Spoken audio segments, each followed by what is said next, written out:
Hi, my name is Eric Bjorn. In 2016, I ran for Congress. I was a public librarian and a single parent, working 2 jobs 7 days a week. But the ballot was empty, and I decided that I couldn't live with a federal ballot empty in my own district. So I wrote a book about it too afterwards. So I ran for Congress. It's one of 10 books that I've written, which you can all find on Amazon. But I thought I would read one of my speeches. I was the keynote speaker at South Carolina Pride in 2016. LGBTQ rights were a very important part of my campaign. I think I'll read the speech that I delivered that day. From my book, So I Ran for Congress. The speech is entitled, "We Sing the Body Rainbow."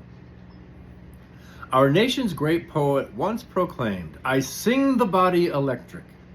I am confident that my fellow bearded Walt Whitman would join me today in exclaiming, "We sing the body rainbow." The baton of hate and bigotry can easily be passed from one generation to the next. Here is the tale of how I dropped that baton, with the help of others, to become an unabashed ally. When I was a teenager, my father sat me down on the couch one day and strongly discouraged my sprouting desire to attend college. No, strongly discouraged isn't quite right. Forbade is more apt. He said that studying philosophy was wrong because men like Plato and Aristotle were just a bunch of bundles of sticks. Only he didn't say bundles of sticks. He used a far more vulgar term with which I will not defile this stage. As the LGBT community and its allies know full well, hate and bigotry wallow in the muck and mire of ignorance.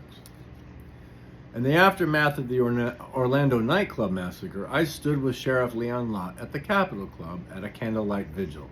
I shared to those gathered that I had tossed back 1 or 2 happy hour pints over time in that establishment.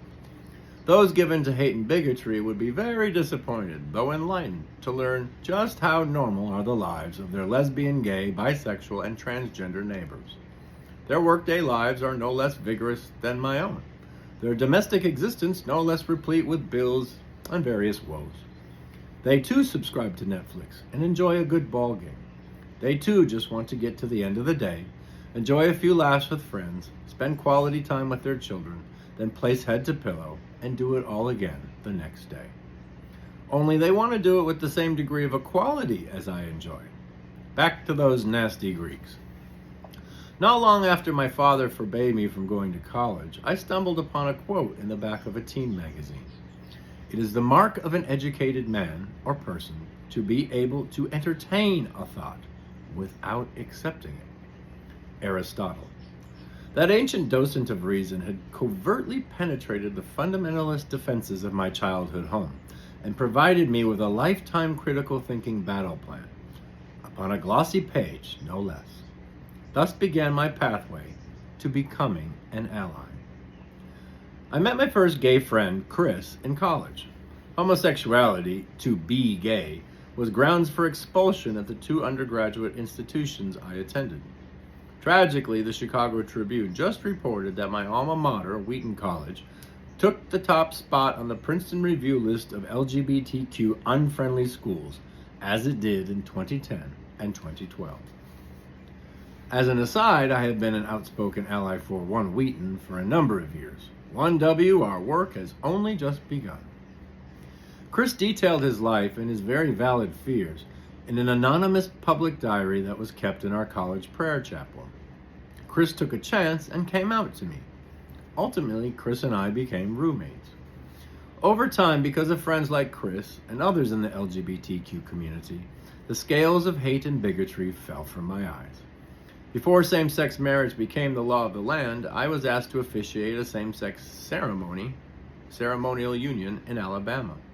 That's when I became a true believer in same-sex marriage and proceeded to publish for a national publication a series of articles on the subject that was read by hundreds of thousands of people.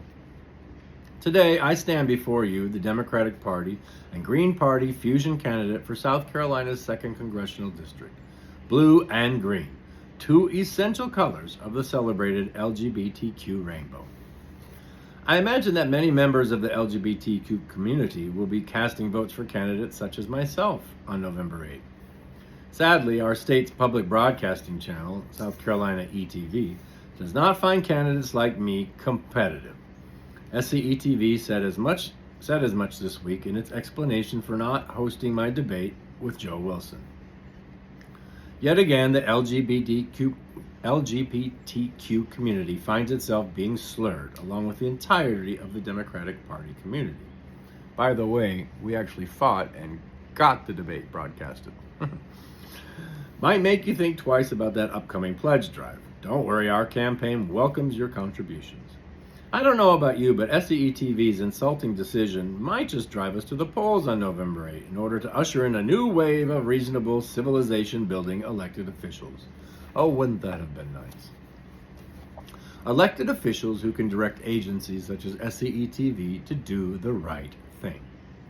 Elected officials in the U.S. Congress who can vote yes on the Employment Non-Discrimination Act and the Equality Act.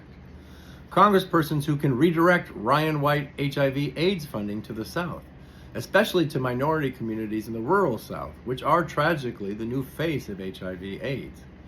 Hear me, Southern voters. Your conservative federal elected officials have zero intention of redirecting essential HIV/AIDS funding to our region, despite the fact that the South now accounts for as many as 50% of new HIV/AIDS cases. Also, don't be too cocksure about marriage equality. Should a certain would-be dictator take charge of Supreme Court nominations, and that happened, ask yourself how a Justice Sarah Palin might destroy previous rulings of justice and liberty. A quarter century ago, I was forbidden from attending college and was told that members of the LGBTQ community were headed to hell in a handbasket. 2 weeks ago, I was told that I was the first politician to speak at the reception for South Carolina Black Pride. Last weekend, I spoke twice at a rock concert festival, Coachella. The event was proudly pro-LGBTQ and raised awareness about South Carolina's flatly unacceptable, barbaric rape crisis. Today, I celebrate with famously hot South Carolina Pride. I am an unabashed ally of the LGBTQ community. Funny, as I look around, I can't see status quo Joe Wilson anywhere. It would appear the Human Rights Campaign was spot on when it awarded Joe Wilson a 0% rating. I have been told repeatedly by voters and so-called political experts throughout this campaign that to stand boldly with your community will cost me votes. So be it. There is no season for human rights. Human rights are human rights. I parade with you. I stand with you. I sing the body rainbow, not just today, for the rest of my life. And I will also vote rainbow in the United States Congress. I conclude as I began with words from that great poet, Walt Whitman. I have perceived that to be with those I like is enough. Thank you for the privilege to address your august, colorful, and famously hot community. There's a better way. And that was my speech, We Sing the Body Rainbow, delivered at South Carolina Pride in 2016. And that's from my book, So I Ran for Congress, which you can find on Amazon. Well, of course I didn't win, but I don't regret it for a moment. It was an amazing experience. And I still got 175,000 votes. The whole point, knowing that I wasn't going to win, was to spread a message that I believed earnestly and to stand with communities that in South Carolina sometimes don't have anybody else to stand with them. So I'm very proud of that, and I remain an ally and always will be. Thank you very much for listening. I'm Eric.